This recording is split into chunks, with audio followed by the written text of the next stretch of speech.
छुट्टियां शुरू हो गई तो दे आर ओके। एक बार फिर से आप सभी लोगों का बहुत बहुत स्वागत है अक्ष फाउंडेशन के इस पटल पे। और जितने भी अभ्यर्थी अंतिम रूप से चयनित हुए उन लोगों को ढेर सारी बधाई, बहुत बहुत शुभकामनाएं आप सभी लोगों को जो लोग अंतिम रूप से चयनित हुए।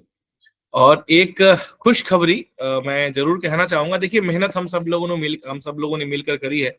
अभी शाम को मेरी बात संतोष जी से हो रही थी तो हम लोग इसी बात पे चर्चा कर रहे थे कि एक समय था पिछले साल अक्टूबर नवंबर दिसंबर का जो समय था, उसमें ऐसा हो गया था कि हमारे दिमाग में ना दिन भर यही चलता रहता था कि आज क्या पैसेज करेंगे, आज किसकी तैयारी करेंगे, आज सेशन में क्या बातचीत करेंगे। मतलब थिंग्स वेयर लाइक एकदम कंप्लीट। जो हम इंटेंसिव कहते हैं ना, तो एक्चुअली हमने इंटेंसिव प्रिपरेशन आप लोगों ने भी करी, हमने करी। हमने स्टडी चैलेंज करा, मतलब आप लोगों ने स्टडी चैलेंज करा।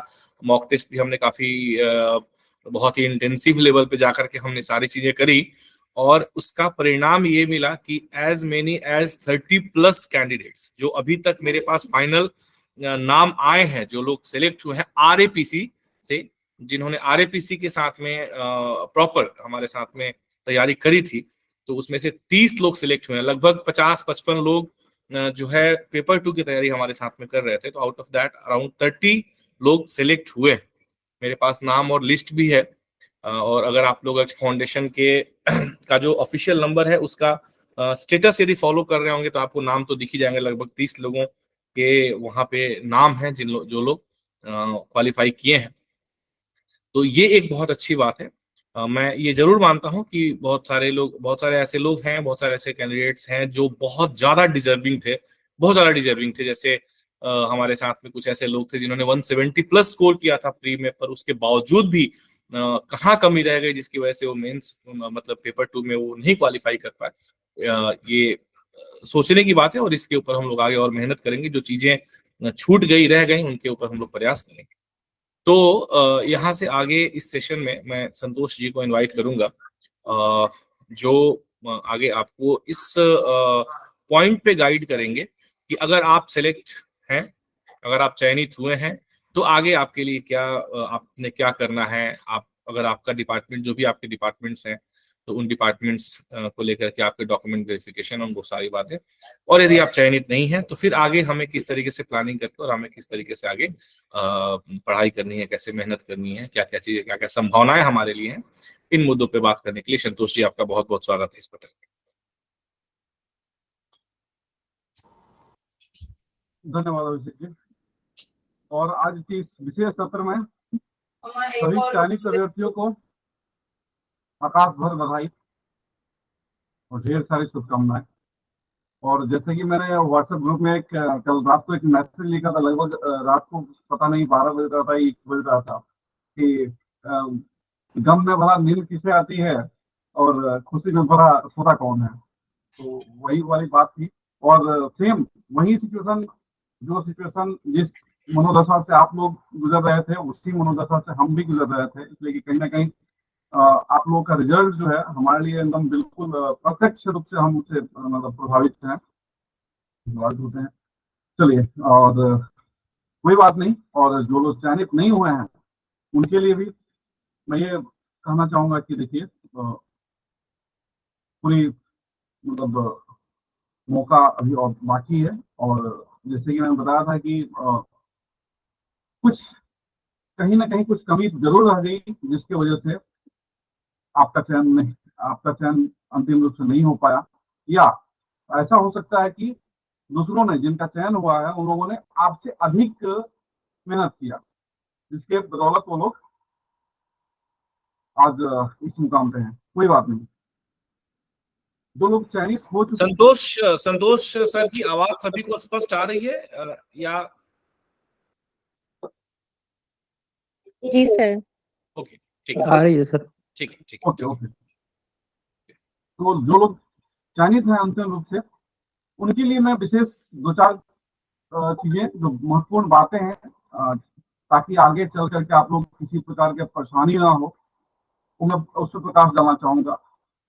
पहली बात, स्टार्टिंग करता हूं मैं बेस क्या है, 10 से स्टार्ट करता हूं। और वही घिसी-पिटी बातें हैं लेकिन बहुत महत्वपूर्ण है। 10th का मार्कशीट प्लस सर्टिफिकेट, ध्यान से सुनिए मेरी बातों को। मार्कशीट प्लस सर्टिफिकेट जरूर होने चाहिए। जिस स्टेट में केवल मार्कशीट होता है उस पर लिखा रहता है मार्कशीट कम सर्टिफिकेट, उसको मार्कशीट और सर्टिफिकेट उन लोगों को एक ही काफी है। लेकिन जहां पे जिस स्टेट बोर्ड में या सीबीएसई में, सीबीएसई के भी कुछ ईयर्स ऐसे रहे हैं जहां पे कि सर्टिफिकेट अलग से और मार्कशीट अलग से जारी किए गए हैं, तो ये लोग आप लोग ये दोनों ये डॉक्यूमेंट जरूर ले लीजिए। सिमिलरली 12th का भी, 12th का मार्कशीट प्लस सर्टिफिकेट। कुछ ऐसे कैंडिडेट हैं जो फोन करते हैं कि सर हमारा प्रोविजनली सिलेक्ट किया है उन्होंने डीबी में, उन्होंने बोला कि आपका 12th का ओरिजिनल मार्क्स मतलब मार्कशीट नहीं है, सॉरी डिग्री जो सर्टिफिकेट है वो नहीं है। प्रोविजनल सर्टिफिकेट लेके मैं गया था या मैं गई थी और उन्होंने विभाग वालों ने मना कर दिया, एसएससी वालों ने मना कर दिया, बोला कि नहीं आपको प्रोड्यूस करना पड़ेगा सर्टिफिकेट। तो ध्यान रखिए, आप जिस विद्यालय से आपने 10+2 किया है, 10th किया है, वहां विद्यालय से जाकर करके आप लोग कलेक्ट कर लीजिए। अगर आप लोगों ने नहीं कलेक्ट किया है तो किसी मैं ये इस पे जोर इसलिए दे रहा हूँ कि किसी स्टेट में साल 2 साल बाद जो है आते हैं सर्टिफिकेट, जो है 1 साल 2 साल बाद जारी किए जाते हैं इसलिए। और उसके बाद कई बार ऐसा होता है कि लोग भूल जाते हैं, बोला ठीक है यार तो मेरे पास प्रोविजनल सर्टिफिकेट है, उस पर काम चल रहा है। ऐसी गलती नहीं करना। सिमिलरली बीबीए, अच्छा बीबीए बोल रहा हूँ, बीए ग्रेजुएशन लेवल का जो भी आपका है मार्कशीट प्लस सर्टिफिकेट। मार्कशीट जहाँ पे ईयर वाइज है वहां पे आप लोग ईयर वाइज मार्कशीट वहां पे सेमेस्टर वाइज है वहां पे सेमेस्टर वाइज। मतलब ऐसा नहीं कि मैं ग्रुप में देख रहा था कि कुछ लोग प्रश्न कर रहे थे कि सर मेरे यहाँ तो केवल ईयर वाइज मार्कशीट इशू किया गया है तो सेमेस्टर वाइज भी लेना है क्या? ये कैसी मतलब किस प्रकार का सवाल है? यदि कॉलेज में ईयर वाइज करिकुलम है, ईयर वाइज मार्कशीट जारी किया जाता है, तो सेमेस्टर वाइज का कोई सवाल ही नहीं उत्पन्न है हो रहा है। तो आपके विश्वविद्यालय से, आपके कॉलेज से सेमेस्टर वाइज या ईयर वाइज जो भी मार्कशीट जारी किए हैं वो तो आपको कैरी करने हैं इन एडिशन टू कंसोलिडेट। अगर कंसोलिडेट है तो ठीक है, कंसोलिडेट नहीं है तब भी कोई बात नहीं है, लेकिन ईयर वाइज सेमेस्टर वाइज जरूर आप लोग कैरी कीजिएगा। इसके बाद फिर डिग्री सर्टिफिकेट भी, यहाँ भी प्रोविजनल सर्टिफिकेट से काम नहीं चलेगा, डिग्री सर्टिफिकेट आपको लेना है, डिग्री सर्टिफिकेट आपके पास होना चाहिए। तो डिग्री का ग्रेजुएशन लेवल का क्या है आपके पास, क्या कैरी करना है? मार्कशीट ईयर वाइज और semester wise plus degree certificate. Similarly master degree का भी आपके पास मार्कशीट सेमेस्टर वाइज और ईयर वाइज जैसे भी हो, और उसके अलावा डिग्री सर्टिफिकेट। हाँ, मास्टर डिग्री का मैं मान सकता हूँ कि किसी किसी के पास केवल जो हाल ही में किए हैं उनके पास डिग्री सर्टिफिकेट ना हो, केवल प्रोविजनल हो, तो एक्सेप्टेबल है। इसलिए कि साल 2 साल के लिए उस पर लिखा रहता है कि प्रोविजनल सर्टिफिकेट पे this certificate is valid till degree certificate is being issued or 1 year whichever is earlier, like that ऐसा लिखा रहता है। और फिर पीजी डिप्लोमा का मार्कशीट और प्रोविजनल सर्टिफिकेट इग्नू द्वारा जारी किया जाता है एक साथ। तो मेरे ख्याल से पीजीडीटी के लिए मार्कशीट और प्रोविजनल सर्टिफिकेट इनफ है। अगर लेटेस्ट, फिर वही बात कि अगर लेटेस्ट आप लोग रिसेंट जून वाले सेशन में अगर आप लोगों ने एग्जाम पास किया है। चलिए, ये तो हो गए सबके लिए, ये जो अभी तक मैंने जो बातें मैंने बताया ये सबके लिए। इसके अलावा अब आगे क्या है? आगे है EWS, OBC and SC plus ST, इनके लिए कैटेगरी सर्टिफिकेट। आप लोग कैटेगरी सर्टिफिकेट अवश्य बनवा लें। अभी तक अगर नहीं बनवाए हैं इस फाइनेंशियल ईयर का ईडब्ल्यूएस एंड ओबीसी, विशेष ध्यान दीजिए। आप लोग इस फाइनेंशियल ईयर का सर्टिफिकेट 23-24 का फाइनेंशियल ईयर का सर्टिफिकेट आपके पास जरूर होना चाहिए, इरेस्पेक्टिव कि आपके पास 2 साल पुराना है 3 साल पुराना है, उससे काम नहीं चलेगा। आपके पास 23-24 का सर्टिफिकेट जरूर होना चाहिए। अगर नहीं बनवाया अभी तक, अभी बनवा लीजिए। एससी एंड एसटी, कृपया ध्यान दीजिए, आप लोगों को रिन्यू कराने की जरूरत नहीं होती है, 1 टाइम इश्यू होता है, लाइफ टाइम वैलिडिटी होती है।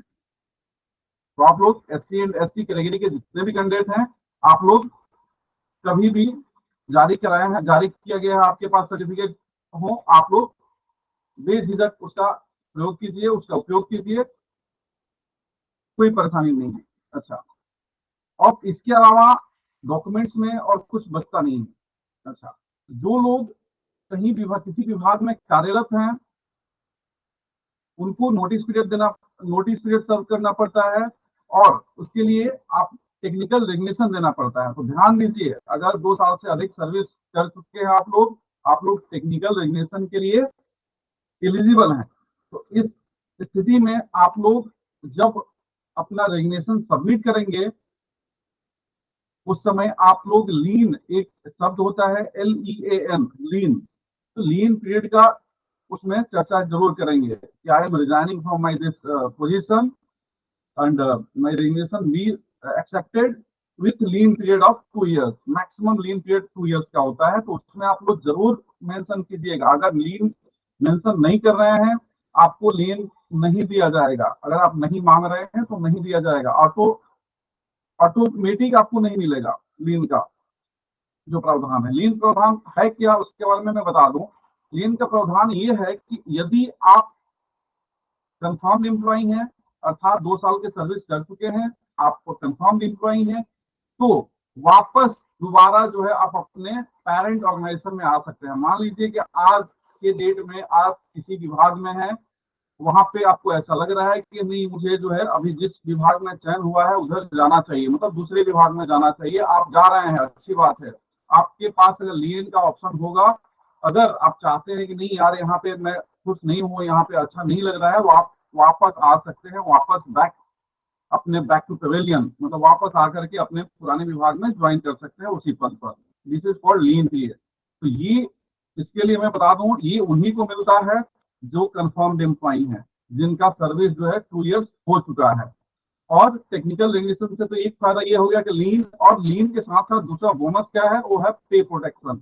आप लोग लीन पीरियड जब लेके जाएंगे तो आपको दूसरे विभाग में आपको क्या मिलेगा, पे प्रोटेक्शन मिलेगा। पे फिक्सेशन के लिए वहां पे जाकर के आप लोग आवेदन देंगे कि मुझे पे फिक्सेशन किया जाए, मैं कौन से विभाग में कार्यरत था या कार्यरत थी, और वहां पे मैं टेक्निकल रेजिग्नेशन के आधार पर मैं यहाँ पे आई हूँ जो भी, तो आपको पे प्रोटेक्शन मिलेगा। अब इस कुछ महत्वपूर्ण बातें, जो लोग ऑलरेडी किसी न किसी विभाग में कार्यरत है, आप लोगों का जो सर्विस बुक है वो दूसरे विभाग में ट्रांसफर होगा। आपके मेडिकल दोबारा नहीं कराए जाएंगे, आपके कैरेक्टर सर्टिफिकेट की आपकी आवश्यकता नहीं होगी। और जो लोग फ्रेशर्स हैं, आप लोग 2 कैरेक्टर सर्टिफिकेट बनवा लीजिएगा किसी गजेटेड अफसर से, हाँ किसी न किसी गजेटेड अफसर से, और उसमें लिखा रहता है कि कम से कम 2 साल से वो आपको जानता हो। ऐसे गजेटेड अफसर जो आपको 2 साल से जानते हो। तो कैरेक्टर एंड एंटीसीडेंट सर्टिफिकेट होते हैं, ये आप लोग जरूर बनवा लीजिए। ये हो गया डॉक्यूमेंटेशन के बाद। अच्छा, आगे ये कार्रवाई क्या होगी, अब आगे करना क्या है, आपको कुछ नहीं करना है। डॉक्यूमेंट्स अगर आपके पास तैयार है, जो जो अभी मैं बता रहा हूँ, सारे डॉक्यूमेंट्स तैयार हैं, आपको कुछ नहीं करना है। आपको करना है वेट एंड वॉच। आप बैठे रहिए और इंतजार कीजिए। आपको जिस विभाग में आपका चयन हुआ है, SAC द्वारा रोजियत उस विभाग को भेजा जाएगा। उस विभाग से आपके पास एडमिट कार्ड भेजा जाएगा, कॉल लेटर भेजा जाएगा कि आप इस तिथि को, इस दिनांक को आप यहाँ पे आकर के अपना DV कराइए।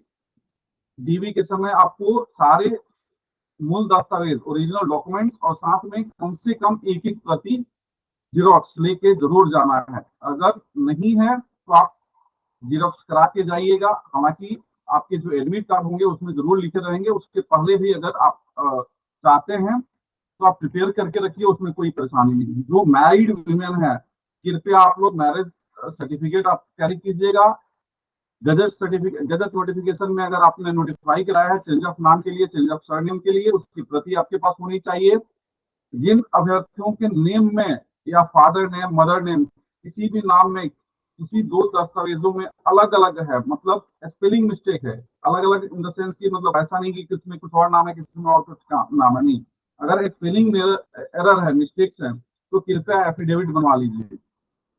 एफिडेविट जो है 3 महीना तक वैलिड होता है, तो आप कभी भी बनवा लीजिए या फिर कॉल लेटर आने के बाद बनवा लीजिएगा।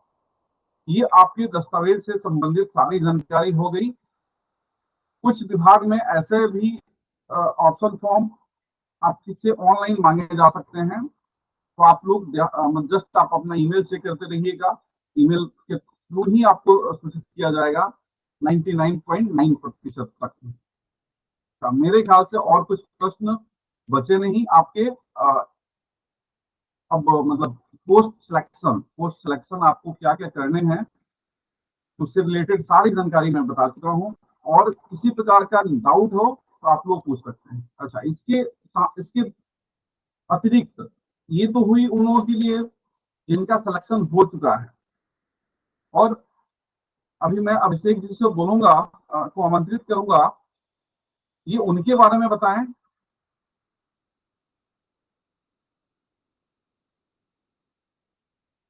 जिनको चयन नहीं हुआ है किसी कारणवश। आप लोगों के लिए भी हमारे पास है कुछ।